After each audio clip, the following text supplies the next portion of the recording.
Listo. Entonces, estas son las preguntas orientadoras con las que vamos a empezar nuestro tema de la filosofía como problema filosófico o como experiencia filosófica. Entonces, tengan en cuenta que también voy a tener en cuenta las participaciones. Entonces, estas preguntas no necesitan que ustedes busquen nada en internet, sino que las interpreten y desde pues su saber puedan contestarlas. Entonces, por favor, quien necesite que le active el micrófono, escribe en el chat yo. Las preguntas son, ¿qué es una certeza? ¿Qué creen que sea una certeza? ¿Cómo comprobamos que algo es una certeza? ¿Qué es lo contrario? ¿Qué es lo opuesto a una certeza? Entonces, estoy atenta para activar micrófonos, chicos. Contesten lo que se les ocurra. Son preguntas iniciales como para ubicarnos un poco en la temática. ¿Qué es una certeza? ¿Cómo comprobamos que algo es una certeza? ¿Y qué es lo opuesto a certeza?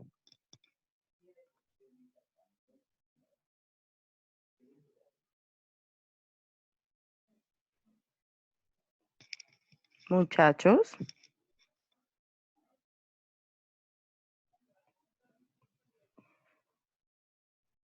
Bueno, Henderson dice, supongo que es algo cierto. Muy bien, es algo cierto. Entonces, si una certeza es algo cierto, Henderson, ¿cómo comprobamos que algo es una certeza? ¿Cómo comprobamos que algo es cierto o verdadero?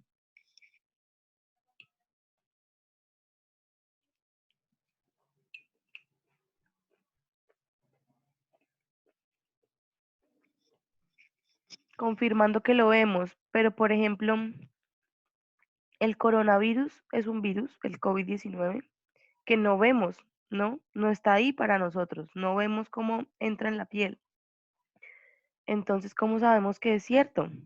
¿Cómo sabemos que en efecto existe y que las muertes son producidas por este virus microscópico si no lo podemos ver?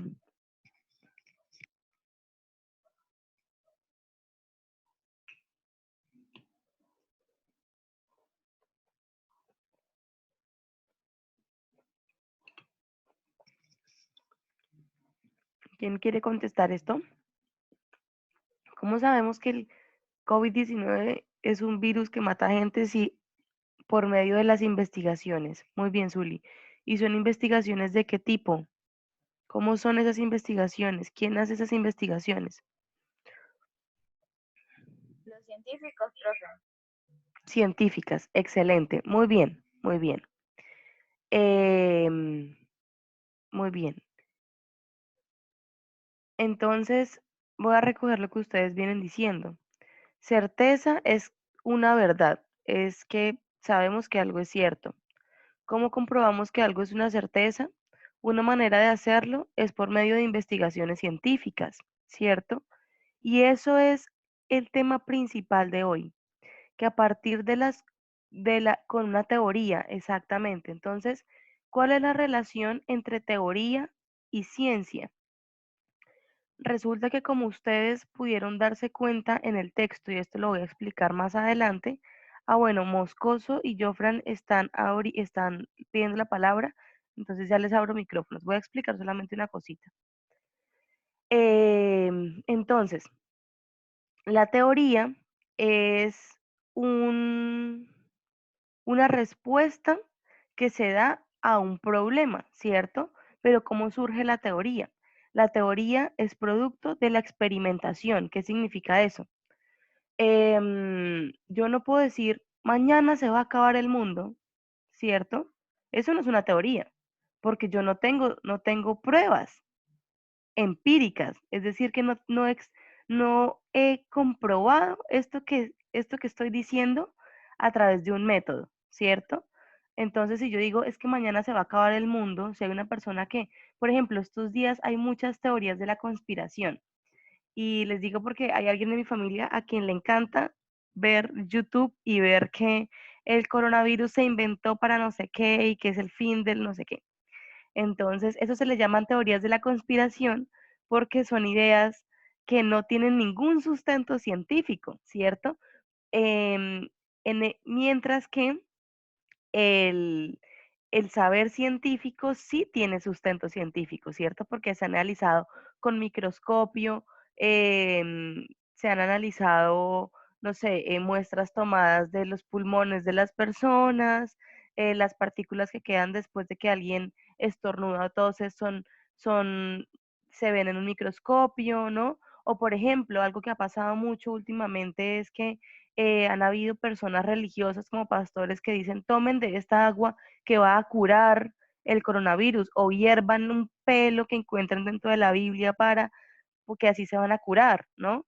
Y entonces, en últimas, esto no tiene sustento científico porque no ha habido previamente un procedimiento en el cual se muestre o se compruebe que con esa agua se ataca el microorganismo que compone el virus, ¿cierto? Mientras que, por ejemplo, si se elabora una vacuna, todo el mundo va a saber que es una certeza que esa vacuna em, ataca el virus. ¿Por qué? Porque van a haber pruebas científicas que muestran cómo la micropartícula de la vacuna y el coronavirus interactúan en un universo microscópico y una ataca y mata a la otra, ¿cierto? Entonces, esa es la diferencia entre las cosas que se dicen por, por decirlas, ¿no? Como las teorías de la conspiración o estas soluciones que dan estos pastores sobre el coronavirus y otras muy distintas es esa certeza que surge del saber científico. Entonces, ¿cuál es el objetivo? Que hoy nos demos cuenta que esa certeza que surge del saber científico es muy reciente, es desde el siglo XV, estamos en el siglo XXI, y que es esa certeza que surge del saber científico es producto de unas transformaciones que se dieron en Europa en esa época. ¿Listo? Entonces, muy bien esas intervenciones. Voy a abrir el micrófono a Moscoso, que quiere participar. Te escuchamos, Andrés Felipe, ya tienes activo el micrófono.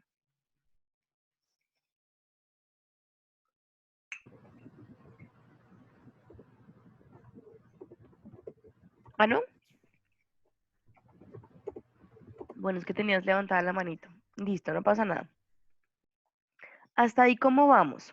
Si se entiende de lo que estoy queriendo hablar, si se entiende el vínculo entre el coronavirus como experiencia filosófica y la filosofía a partir del siglo XVI. ¿Sí se entiende? Listo. Me parece perfecto. Entonces, volvamos acá, lo que ustedes dijeron. Certeza es algo que sabemos que es cierto, ¿cierto? ¿Cómo comprobamos que alguna es una certeza? Esto ha cambiado a lo largo de la historia, ¿cierto? Porque en el siglo antes del siglo XV, cuando estábamos en la Edad Media, pues la manera de comprobar que algo es una certeza no era a partir de la ciencia. La ciencia no existía tal cual la conocemos, ¿cierto? ¿Dónde residía en la Edad Media, es decir, durante el siglo XV, durante el siglo V al siglo XV, dónde residía el poder de la verdad? ¿Dónde estaba o qué institución tenía el poder de decir o de atribuirse la verdad durante la Edad Media, si no era la ciencia, según lo que leímos? La iglesia, excelente, muy bien. Entonces, las transformaciones de las que he hablado insistentemente en el siglo XV van a empezar a hacer transformaciones en el ámbito científico, en el ámbito filosófico, en el ámbito social, em, y en el ámbito filosófico, que van a empezar a cuestionar la autoridad de la Iglesia Católica sobre lo que se considera verdadero o falso, ¿vale? ¿Qué es lo contrario a la certeza? Esa no la hemos contestado, pero puede ser una mentira, la incertidumbre, ¿no? ¿Qué es la incertidumbre? El no saber. Incertidumbre es, como dijo el video, a lo que nos estamos enfrentando actualmente, y es esta imposibilidad de saber, porque del virus sabemos muchas cosas gracias a la ciencia, pero en últimas eh, no sabemos realmente en cuántos meses podamos retornar a las formas de interacción social que teníamos antes. No sabemos si incluso algún día van a volver a ser las mismas. No sabemos a ciencia cierta qué tanto vamos a cambiar individualmente como personas o como sociedad gracias a esta pandemia. No lo sabemos. Nos enfrentamos a una certeza y nos enfrentamos a la incertidumbre. Y el saber científico ha hecho lo suyo, que es contestar las preguntas que pueda sobre el coronavirus. Pero hay preguntas que no puede contestar, ¿cierto? Porque incluso el comportamiento del virus en cada uno de los países ha sido muy distinto, muy distinto. Es muy difícil cómo se ha vivido el coronavirus en países donde la atención en salud es de calidad, como en España, a países como Colombia, donde hay gente que tiene salud prepagada y otra que ni siquiera tiene afiliación a una EPS. Entonces, eso va a hacer que el coronavirus acá se comporte de una manera y allá de otra. ¿Listo? Entonces, esas son las primeras preguntas. Lo segundo era la actividad de introducción.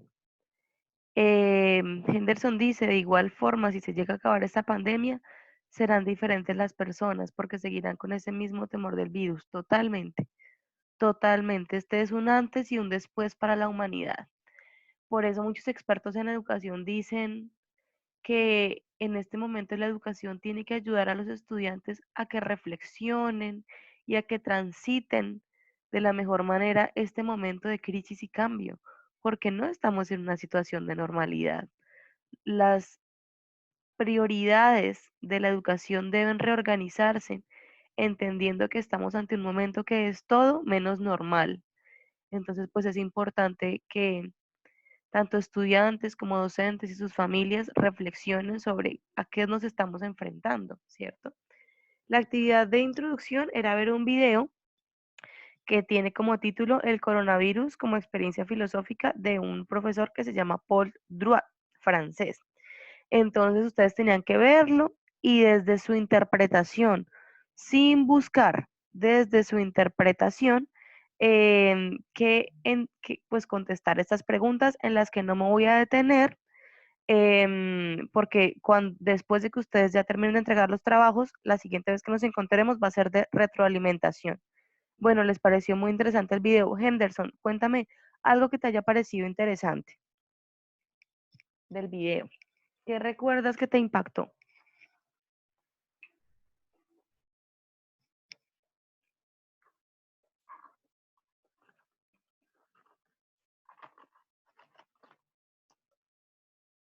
¿O quién me dice que le impactó el video? ¿Qué fue lo que más le llamó la atención?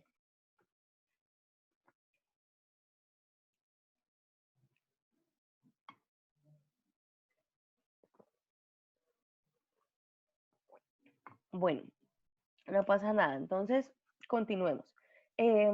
Como explica, a ver, como explica cómo nos obligamos a estar sin libertad. Bueno, muy interesante esto que mencionas, porque de hecho el video nos habla de la paradoja de la libertad. ¿Y qué es una paradoja? Algo que puede ser tanto una cosa como su contrario. Es decir, no puede decir que el amor de pareja es paradójico, porque por un lado produce mucha felicidad, pero al mismo tiempo puede producir un inmenso sufrimiento. Eso es una paradoja. Es que algo sea una cosa tanto como su contrario, ¿vale?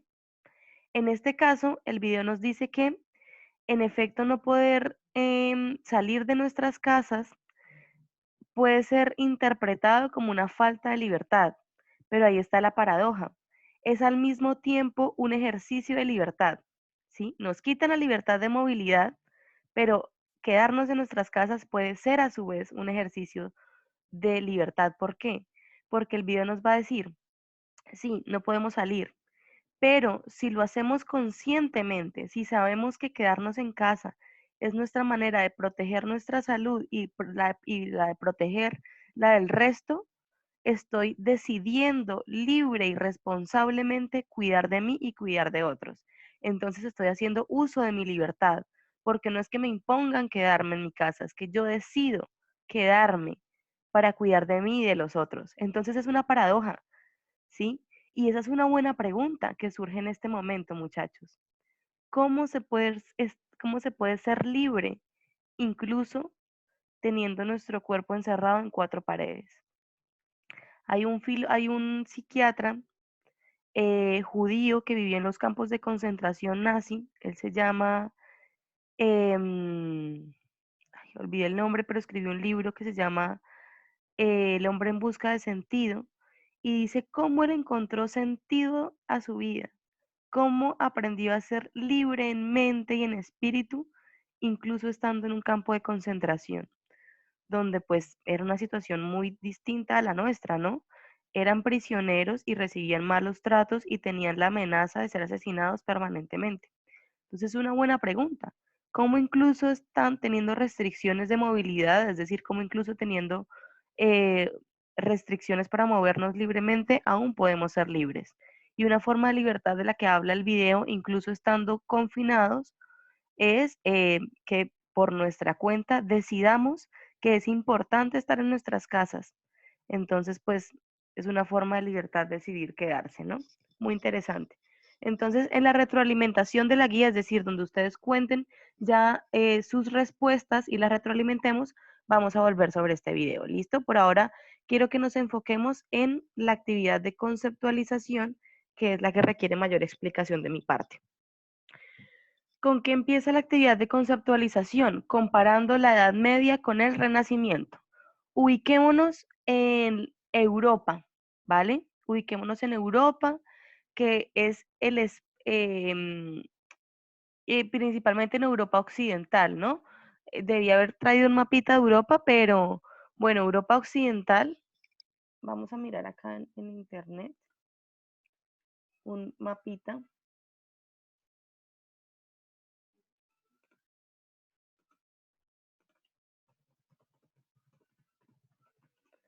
Para que nos podamos situar, ¿cierto?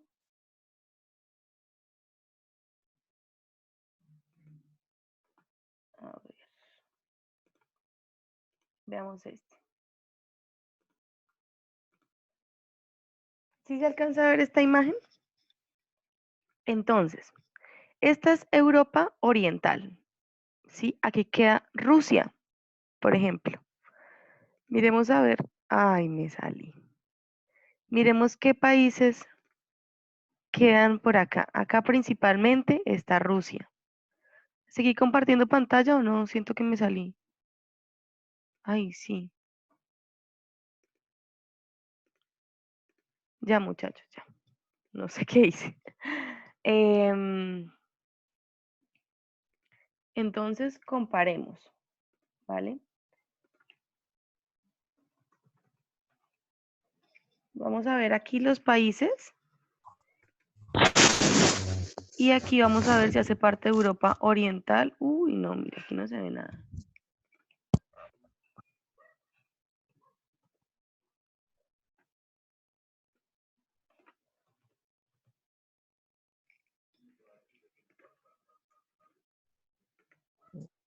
Bueno, creo que Digan, este sí.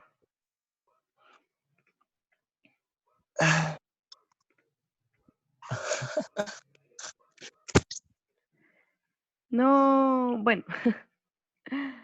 Volvamos acá para no detenernos mucho. Aquí principalmente queda Rusia. Y quedan algunos países que tienen fuerte influencia balcánica, árabe, ¿sí?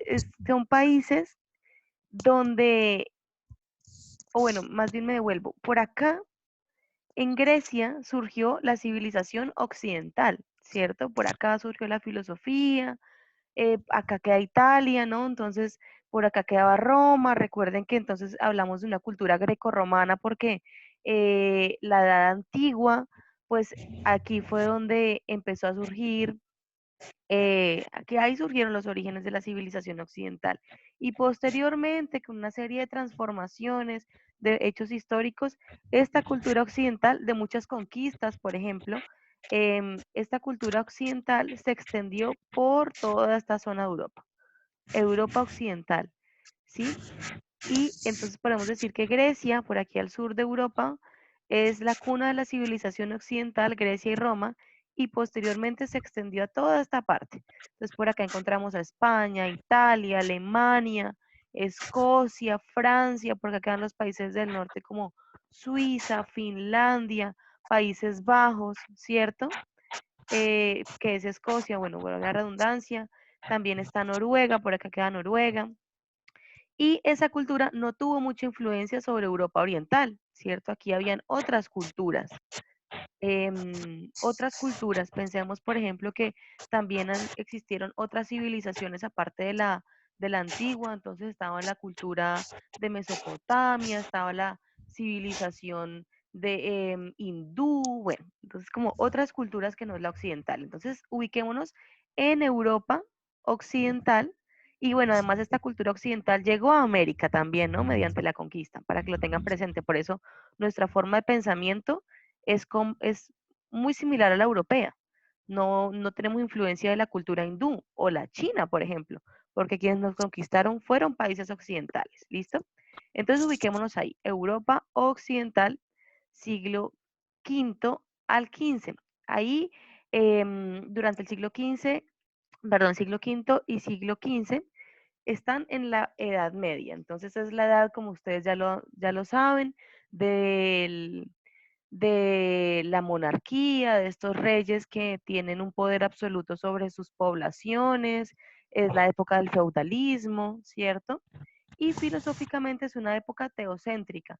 ¿Qué significa esto? Que centra su atención en asuntos divinos y en la figura de Dios, ¿cierto? Lo que ya leímos una vez en clase, que leímos la diferencia entre filosofía de la Edad Media y filosofía de la Ilustración. Entonces aquí la filosofía se proyecta sobre lo espiritual, es decir, que a la filosofía no le interesa reflexionar sobre este mundo, no le interesa conocer la naturaleza humana ni la naturaleza que rodea al ser humano, sino que le interesa pensar sobre lo espiritual, aquello que está en un plano espiritual, ¿vale? Más allá de lo físico. Por eso se llama metafísico. Meta es más allá. Metafísico es más allá de lo físico. Entonces, lo físico puede ser el cuerpo. A mí no me importa el cuerpo. De hecho, la Edad Media, como rige el pensamiento cristiano, el cuerpo es algo pecaminoso. Lo importante del ser humano es el alma. ¿Qué es el alma? Lo metafísico del cuerpo, es decir, lo que está más allá de lo físico, ¿vale? ¿Qué pasó? Mm, esperen que no me aparece el chat. Chat. Cree ciegamente en la iglesia. Claro, exactamente. Entonces, no solamente que crea ciegamente en la iglesia, sino que la filosofía es un instrumento de la iglesia. ¿Y es un instrumento para qué? Para proyectarse, para analizar, para reflexionar sobre lo espiritual y lo metafísico. Metafísico que es más allá de la física. Entonces, ojo con este ejemplo, el del cuerpo. A la Edad Media, al pensamiento de la Edad Media, no le importa el cuerpo humano. ¿Sí? El cuerpo humano para el cristianismo siempre ha tenido como como una relación con el pecado, ¿cierto? Le importa el alma es lo metafísico del cuerpo, es decir, lo que no se puede ver, lo que está lo que está en el plano de lo espiritual. Eso es lo que le importa a la filosofía medieval, ¿listo? Y el pensamiento cristiano de estos siglos, ojo con esto, utiliza la filosofía griega principalmente, como ya lo vimos, la de Platón, para defender la fe y las creencias religiosas. Pero en el Renacimiento, que es un periodo de transición, que es un periodo de transición, es decir, un periodo de cambio entre una cosa y otra, es un periodo de transición entre la Edad Media y la Edad Moderna, y a su vez es un movimiento intelectual que surge en el siglo XV en Italia y que luego se extiende por toda Europa, produce ¿qué? Una renovación, que es una renovación, un cambio absoluto, absoluto de la cultura. Se vuelve sobre el pensamiento grecorromano, es decir, de la edad antigua. Se retoma la idea de estos pensadores del logos, de la razón, de la importancia de la razón para la vida humana, ¿cierto? Y eso hace que se pase de un pensamiento teocéntrico, teo es Dios, recuerden, entonces teocéntrico es que está centrado en Dios y es en el Dios cristiano, a un pensamiento antropocéntrico, donde el centro de la reflexión filosófica ya no va a ser Dios y la espiritualidad, sino el ser humano como centro del interés. Pero no cualquier ser humano, no el ser humano como alma, que eso era la Edad Media, sino el ser humano como un ser pensante, como un ser racional y como un ser que hace parte de la naturaleza de un mundo físico que debe ser explorado. Ojo acá, es muy distinta la concepción que se tiene del ser humano en la Edad Media a la que se tiene en la Edad Moderna. El ser humano para la Edad Media importa en tanto creación divina, en tanto alma, ¿sí? En tanto esto metafísico que trasciende su vida material. En cambio, a partir del Renacimiento, el pensamiento antropocéntrico empieza a concebirlo como un ser dotado de razón y además que está inmerso en una naturaleza, ¿cierto? De la que además debe conocer y debe dominar. ¿Cómo? Mediante el conocimiento. ¿Bien? Esperen, envío un mensaje a los muchachos de 10-1 con los que tengo clase ahorita para que me esperen 10 minuticos.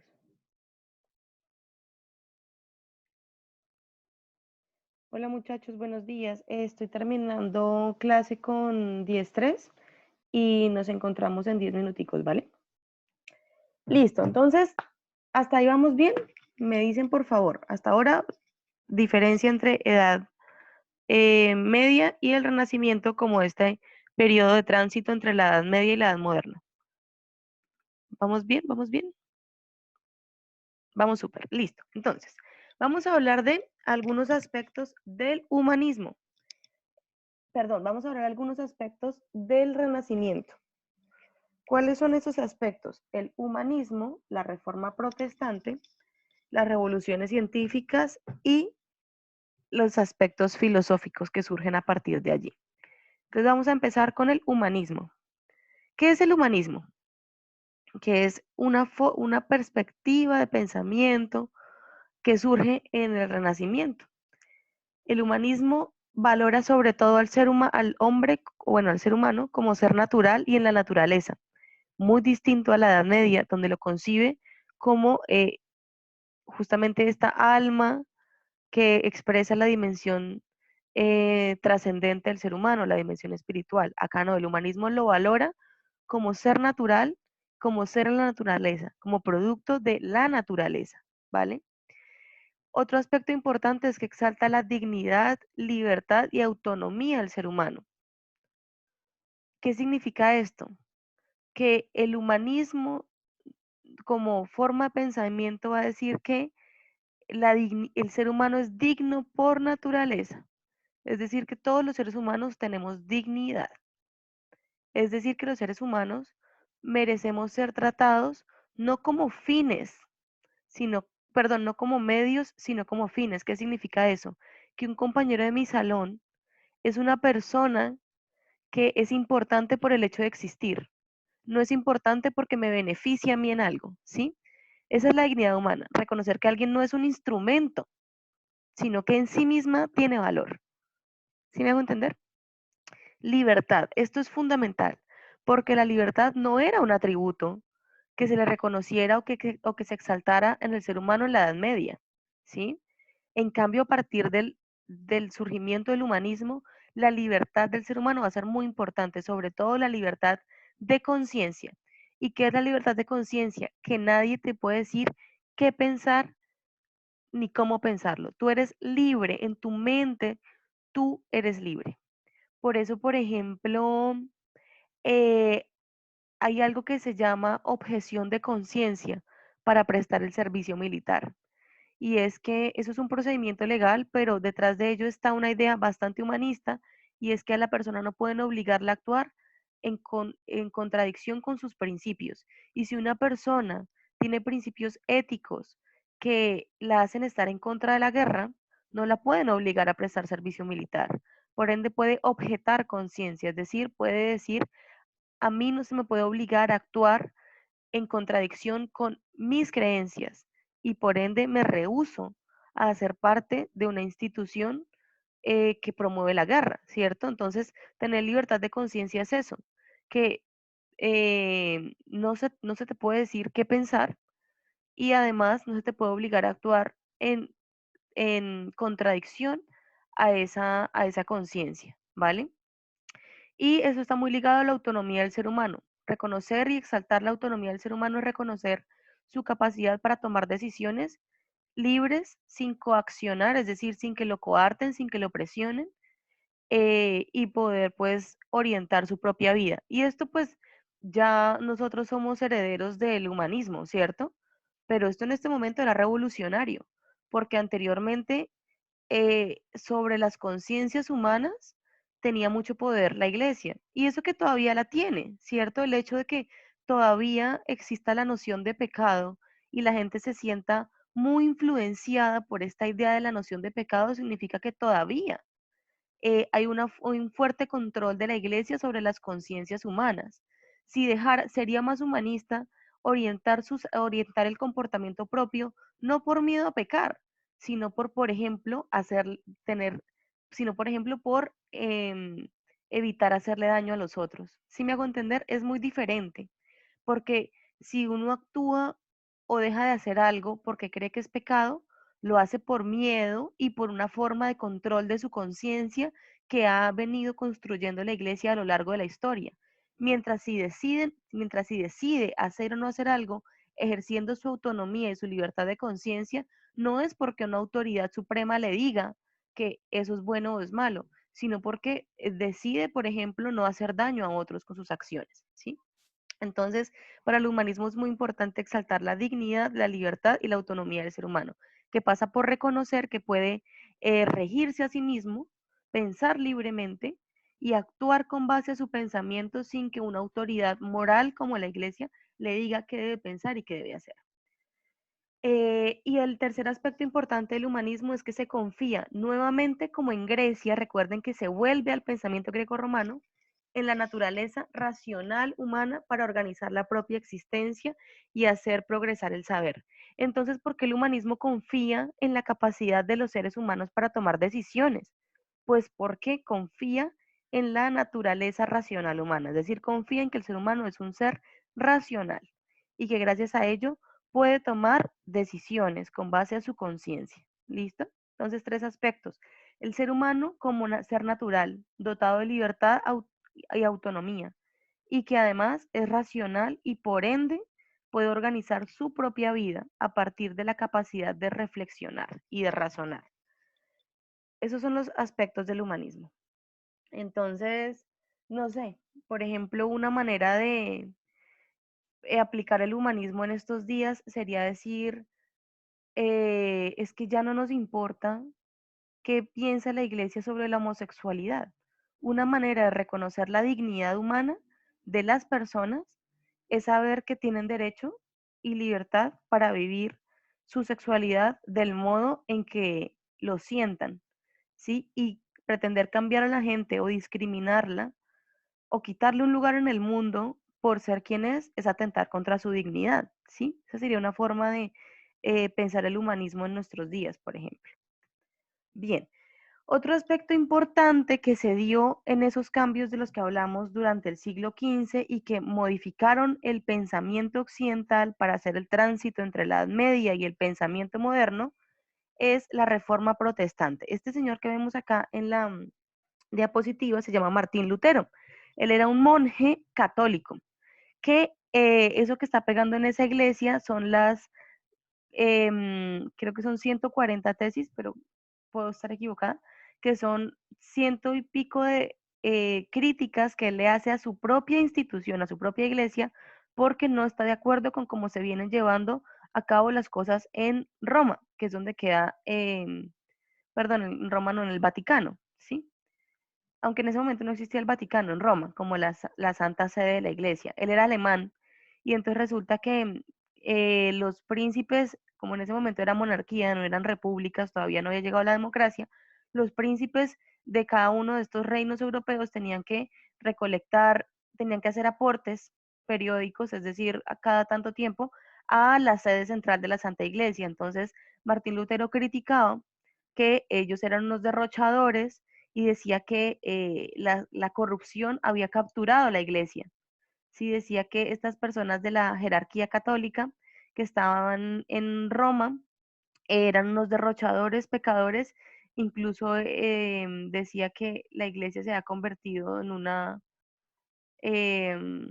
como en una cuna de personas impuras, bueno.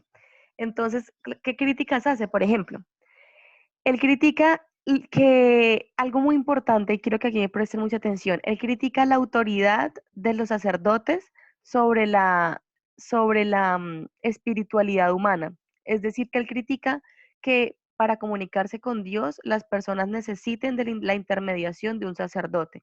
Él va a decir, no, no, no, la comunicación entre el ser humano y Dios es directa. No se necesita a nadie que esté ahí de intermediario interpretando la Biblia, diciéndole cuál es la palabra de Dios. De hecho, él tradujo la Biblia al alemán, porque en ese momento estaba en latín, y solamente los sacerdotes leían latín, en cambio la gente común y corriente no. Entonces él la tradujo para que la gente misma pudiera leer la Biblia y la gente misma pudiese interpretarla sin necesidad de un intermediario. Entonces él cuestiona fuertemente la autoridad de la iglesia sobre la relación que tienen las personas con Dios y sobre su conciencia también. ¿Y por qué sobre su conciencia? Porque el Papa en ese momento amenazó con excomulgarlo, con sacarlo de la iglesia católica. Eso es el peor castigo para un católico. Y le dijo que si no se retractaba, lo excomulgaba. Y él no se retractó. Y ese hecho de no retractarse fue una evidencia de la libertad de conciencia, porque a él lo estaban obligando a actuar en contra de su pensamiento, de sus principios, y se rehusó y apeló a la libertad de conciencia y dijo, no, yo no me voy a retractar, yo voy a ser coherente con mis principios, con mi, con mi criterio. Entonces, bueno, para leer lo que dice acá, es un movimiento religioso que surgió gracias a Martín Lutero. En efecto, él es excomulgado y con él surge una nueva rama del cristianismo que es, que es lo que actualmente se conoce como cristianismo, ¿no? Es decir, en ese momento no estaba separada la Iglesia Católica y ahí se separa. Entonces surgen los diferentes grupos protestantes que después van a ser el luteranismo, el calvinismo y otra que se me olvida. Pero pues que en últimas estas iglesias que vemos ahora, que llamamos iglesias cristianas, que no son católicas, son herencia de la revolución religiosa de Martín Lutero, ¿vale? Entonces, la Reforma Protestante fue un movimiento religioso que surgió también en el siglo XX, perdón, XV, y supondrá el fin de la hegemonía, es decir, del dominio como única de la Iglesia Católica. Libera la vida religiosa del individuo en su continua dependencia con respecto a la institución. Es decir, que la vida espiritual de cada quien va a dejar de depender de la Iglesia. Usted no necesita hacer parte de la Iglesia para tener una relación directa con Dios. ¿Qué impulsa? Impulsa la autonomía de la que ya venimos hablando, impulsa la autonomía del ser humano, apela a la libertad de conciencia. Incluso un hombre puede oponerse a cualquier autoridad política e incluso al mismo Papa si es obligado a actuar en contradicción con sus principios. Y desvincula el pensamiento, es decir, que rompe el lazo que hay entre el pensamiento de la autoridad religiosa y el ser humano, ¿no? Y el verdadero conocimiento, perdón. Entonces, desvincula el pensamiento de la autoridad religiosa. Supone que la fuente del verdadero conocimiento no está en las autoridades religiosas, sino en la razón humana. Entonces, Lutero, al decir que el ser humano puede interpretar directamente las escrituras sin que haya nadie que le diga, esto es lo que dicen, pues está inaugurando una idea revolucionaria, y es que el ser humano, lo que considera lo verdadero para el ser humano, no se le revela gracias a la iglesia, sino gracias a su propio pensamiento, ¿vale? Pues puchica, ya se nos fue el tiempo. Y finalmente, pues las revoluciones científicas, ¿cierto? Acá dos aspectos importantes. ¿Qué pasa con las revoluciones científicas? Permiten consolidar la física como una ciencia independiente de la filosofía. ¿Qué significa eso? Que hasta el momento no había diferencia entre filosofía y física, ¿sí? No estaría, a ustedes que les da física, la profe Aura, no sería diferente la profesora Aura a la profesora Claudia, ¿sí? Exactamente, la iglesia le pedía plata a la gente para ir al cielo, eran las indulgencias. Lutero también criticó eso, que la gente tuviese que pagar grandes cantidades de dinero para salvar su alma, excelente. Decía que no se necesitaba la autoridad de nadie para salvar la propia alma. Entonces, ¿por qué no eran diferentes? Porque en ese momento la física, es decir, ¿qué es la física? El saber sobre la naturaleza no se expresaba en lenguaje matemático, ¿sí? No se expresaba en lenguaje matemático. Entonces, quienes reflexionaban sobre la naturaleza eran los filósofos. Pensemos en los presocráticos, pero ellos no lo hacían utilizando números, sino mediante la oralidad, escribiendo, hablando, ¿no? Entonces, por ende, se dice que la filosofía es la madre de todas las ciencias porque el saber de la primera el primer saber por preguntarse por las leyes de la naturaleza fue la filosofía. Pero la filosofía no se expresa en números, sino que como sabemos es una actividad racional que se expresa mediante la reflexión oral, ¿no? Discursiva. Entonces lo que pasa con la revolución científica es que a partir del siglo XVI se separa la filosofía, la física de la filosofía. ¿Y cómo se separa? Matematizando la naturaleza. Es decir, que ya no se, es decir, que la naturaleza, las leyes de la naturaleza empiezan a expresarse en lenguaje matemático. Y ahí pues ya no es filosofía, ¿cierto? Es física. Pero eso es nuevo. Es decir, que esta imagen que vemos aquí, ya aquí hay un discurso, aquí ya vemos cosas, ¿no? Y es la manera de expresar ideas, pero las formas, ya las ideas no se expresan de manera filosófica, sino de manera matemática. Entonces, por eso se dice que se matematiza la naturaleza, es decir, que se utiliza los números para expresar las leyes de la misma, ¿vale? Esto es muy importante porque por eso nos damos cuenta que la ciencia actualmente para hablar de coronavirus, ¿qué es lo que tiene? Gráficas, estadísticas, diagramas, ¿cierto? La ciencia hereda esta matematización de la naturaleza. Y algunos de sus exponentes fueron científicos de la época como Copérnico, Galileo y Kepler. De hecho, Galileo fue sentenciado a muerte por la Iglesia Católica. Y bueno, ya para terminar, con esa revolución religiosa, con la revolución humanista y con la revolución científica, viene el surgimiento de las corrientes filosóficas modernas, que son tres: racionalismo, empirismo e idealismo. Pero por ahora vamos a hablar del racionalismo y el empirismo, porque son las dos corrientes que se oponen a sí mismas. Por un lado, el racionalismo va a ser una corriente filosófica que aparece en el siglo XVII, que busca para la filosofía la misma exactitud de las matemáticas. Es decir, que ya le estaba preocupando a los filósofos del momento, especialmente a este señor, que es René Descartes, el padre de la filosofía moderna, del racionalismo, quien habló de pienso, luego existo, es decir, que la primera verdad del ser humano es que eh, es evidente que existe porque piensa, ¿cierto? No es que piense antes de hablar, sino que pienso, luego existo, significa pienso, entonces existo. Como pienso, pues esa es la primera evidencia de mi existencia. Entonces, ¿qué es lo que hace Descartes? Él toma como base el método científico para aplicarlo a la filosofía y él propone un método, la duda metódica. Él dice que la manera de construir certezas en la filosofía es también con un método. ¿Y cuál es el método? Dudar. Entonces, mediante la duda, él cuestiona todo el conocimiento humano que se había acumulado hasta la época y dice, bueno, entonces, ¿qué es lo verdadero? Y llega a la primera certeza. Su primera certeza es cogito ergo sum, es decir, claro, como estoy pensando, pues eso es evidencia de que existo. Mi primera verdad es que yo existo. ¿Y por qué existo? Pues porque pienso, ¿sí? Entonces vuelve otra vez la razón como principal elemento de lo humano. Y él considera que la razón es el elemento fundamental del conocimiento. Ojo, que es diferente al empirismo, que es la corriente filosófica que surge también en el siglo XVII y XVIII, que se le opone al racionalismo, es opuesta, porque dice que el origen de nuestro conocimiento es la experiencia. El racionalismo dice que es la razón y el empirismo dice es la experiencia, es la experimentación, ¿vale? Y ese señor es Francis Bacon. En esto vamos a profundizar después, pero ¿cuáles son las conclusiones de este tema? La conclusión es que tanto Bacon, representante del empirismo, que dice pues que la fuente de conocimiento humano es la experimentación, como Descartes, padre del racionalismo, insistieron en la necesidad de liberarse de las ataduras de la tradición. ¿Qué tradición? Pues esta que predominó durante el siglo XV, perdón, durante el siglo V al siglo XV. ¿Sí? Ambos, así se opongan, pensaron en que era necesario liberarse de la tradición. Y bueno, pero pues se liberan de la tradición, pero dicen hay que construir certezas de un modo más sólido, ¿cierto? Entonces, ¿cuál es la respuesta que ambos dan? Un nuevo método. Se necesita un nuevo método sistemático, verídico, comprobable, para poder impulsar el conocimiento, para que el ser humano pueda saber qué es verdad y qué no, ¿cierto? ¿Y cuál es ese método? Pues el saber, ¿sí? A partir del saber, de la racionalidad y de la experimentación, puede pues el ser humano comprender el universo y dominarlo también.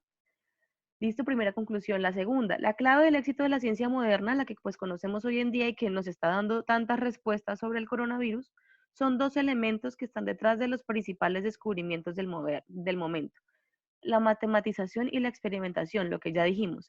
Uno de los éxitos de la ciencia moderna es que se expresa en lenguaje matemático, por eso las ciencias naturales, pues todas utilizan números, ¿cierto? Todas tienen fórmulas.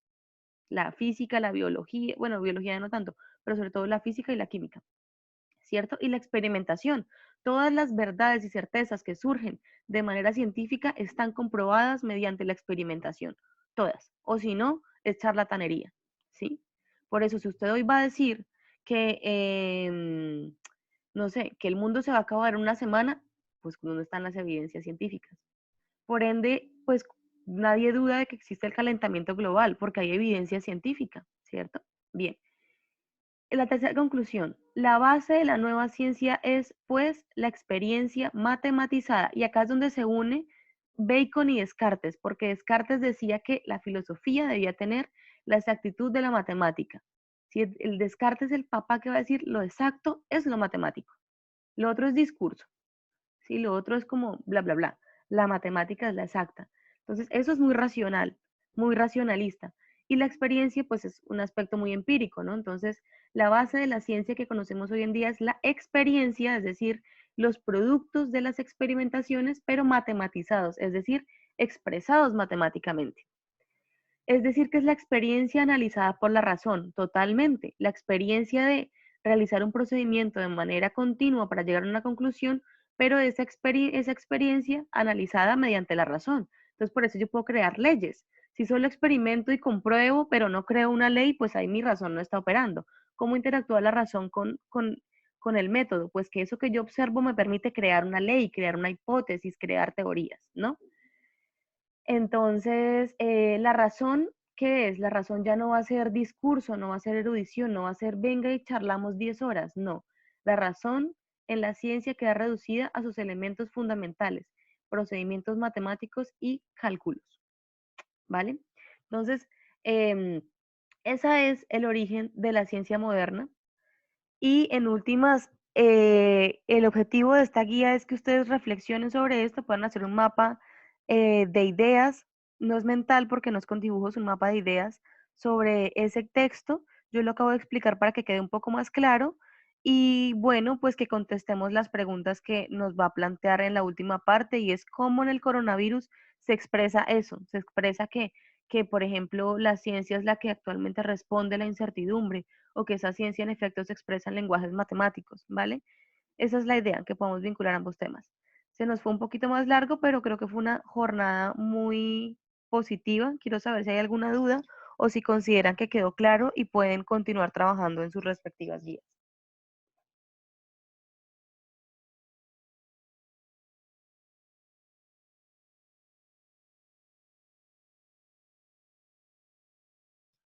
Chicos,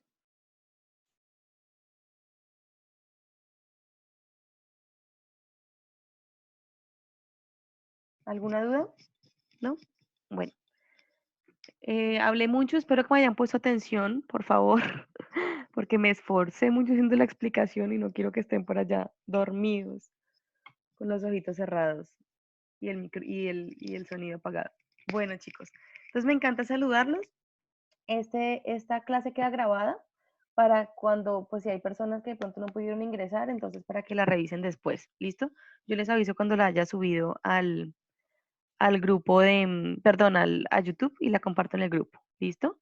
Ay, esperen, abro un momentico la cámara, que luego se me... No, estoy toda desordenada. Hola muchachos. Bueno, entonces muchos abrazos, que tengan feliz día y estamos en comunicación. ¿Listo? Ah, tan lindo, Henderson, gracias. Bueno, es que me alegra verlos, me alegra mucho leerlos y que podamos seguirnos encontrando. Un abrazo enorme, enorme y estamos hablando pues a lo largo del día y estos días, ¿vale? Ya tienen el horario de nuestros encuentros. La idea es que sean así. Explicamos sobre todo la parte de conceptualización para que ustedes puedan trabajar solitos, ¿listo? Un abrazo enorme y feliz día, muchachos. Se cuidan mucho.